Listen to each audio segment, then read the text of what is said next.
Hi, my name is Dr. Peggy Parker. I'm a biological medicine doc and a naturopath. And a few years ago, I made a discovery that promises to be a medical game changer. I discovered that ionized water has some unique antioxidant properties that are absolutely foundational for regaining or maintaining health. And in order to prove that theory into scientific certainty, I need to do a clinical trial study. And doing this study has been an absolutely overwhelming passion of mine for the last few years. And now all the pieces are in play, and it's time for me to begin. The first time I heard about ionized water was actually during my biological medicine training. And I tried this water ionizer that was recommended, and I didn't really like it. Then I got really sick. Actually, my gallbladder became gangrenous before doctors figured out what was wrong with me. And so when they tried to remove it, they left a lot of gangrene in my body, and so I was really literally rotting from the inside out. I was really sick, couldn't seem to get much better. I tried everything that my naturopathic and biological medicine taught me that had worked to help my patients, but it wasn't really doing much for me. And a friend of mine told me about ionized water, and because I had a negative experience with it in the past, I just ignored her. And she kept talking to me about it, and I kept being sick. So one day I found out that there was a man coming from Japan to do a lecture. So I decided to go to the lecture, and during this 3-hour lecture, it took a long time because we had to do translation. During the 3-hour lecture, I drank 4 16-ounce glasses of this ionized water, and every symptom that I had disappeared, and it stayed gone for 2 full days. So I knew there was something important, I just couldn't figure out what it was. So I went home and I started thinking about it, and then I was like, oh, I think I might understand what's happening. So I went and bought an ionizer, arranged for 10 of my patients or friends who are all 60 years old or more to be part of an informal study. And they agreed to drink a certain amount of water every day and come back in after 1 week and 2 weeks and after a month to be tested.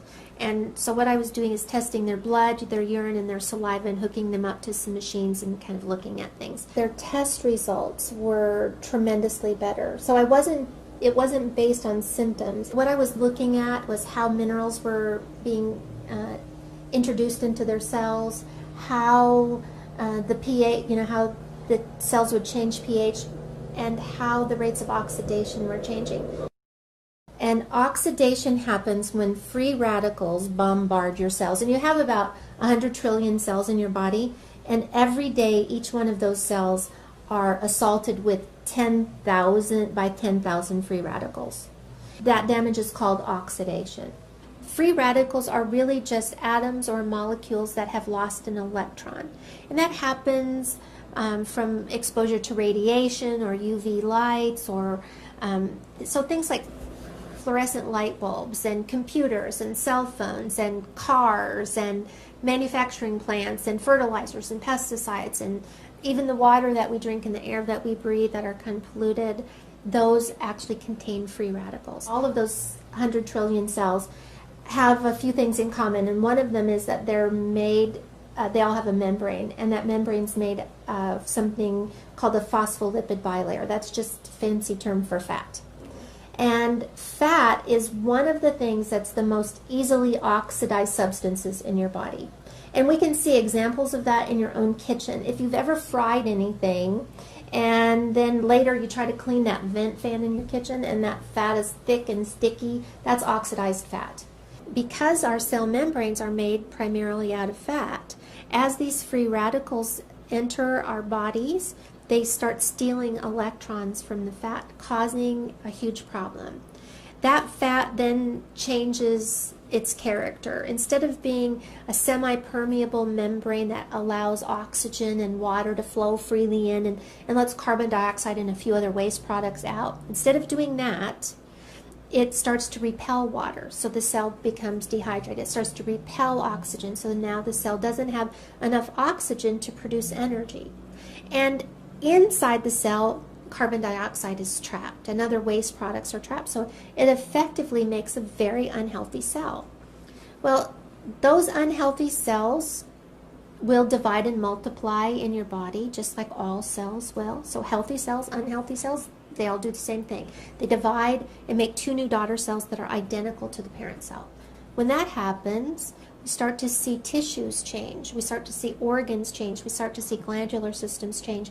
And so wherever your genetic weakness is in your body, whether it's your eyes or your heart or your blood vessels or your skin or your pancreas, wherever the weak link is, that's where we're going to see a disease process or an illness begin to form. And unless you've been living under a rock for the last few years, then you know about antioxidants. You know that vitamins A, C, and E are antioxidants, and you know that all the brightly colored fruits and vegetables, even chocolate and coffee, contain antioxidants. In theory, the more antioxidants you consume, the more reversal of oxidation in your body, or the more it will stop that free radical damage. But there's a little known fact about these antioxidants that we take in supplement form or in our foods, and that is that as they do the very thing they're designed to do, which is quench a free radical, it becomes a free radical itself. So it donated an electron to a really bad free radical, and in turn it becomes a weak free radical. So you can see that it could slow down this process of aging and disease and death, but it could never really make a big enough impact to stop it. There's an interesting thing about ionized water. As I tested all of my patients, I began to see dramatic changes in the rates of oxidation on their cells. Couldn't figure out why, and then one day it was like a light bulb went off. I'm like, oh, this is about oxidation. What's happening is that as this oxidation disappears on their cells, everything else changes. I'd been focusing on the wrong thing the whole time.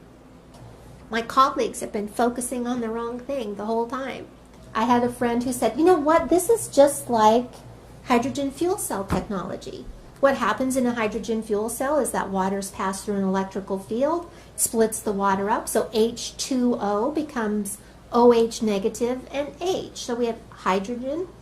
And in the presence of platinum, which exists in all hydrogen fuel cells, those hydrogen easily, freely give up their electrons. So now what do we have? We have a bunch of free electrons. In hydrogen fuel cell technology, those free electrons are put down a little wire and we get electricity.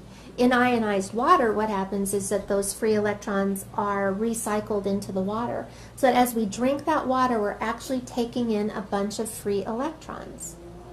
Now those free electrons will go and mitigate or quench those free radicals, and they don't leave anything in their wake. There's no weak free radical left over. This can actually stop the cycle of oxidation.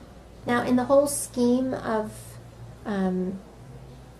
clinical trial studies, the end result is always that there's a product, an end product that's made, like a drug, that can be sold for billions of dollars, so it offsets the cost of the clinical trial studies. In this particular case, I don't sell anything. I'm just trying to help people be well. My very first patient that I lost was 16 years old, and it happened at a time when one of my daughters was 16 years old. This was potentially the hardest thing I've ever been through. And all I could think of was what could I have done differently? How could I have helped her?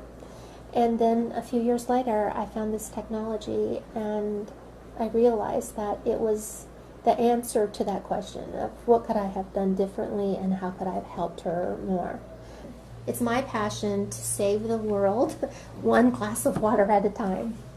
I know it sounds like a lofty goal, but I want to end as much disease and suffering in the world as I can, as fast as I can. I really believe this clinical trial study can be a medical game changer, but these things never happen as a result of just one person's effort. It takes so many people to accomplish a project like this. And with your support, I believe that we can move forward. I need you to help me spread the word.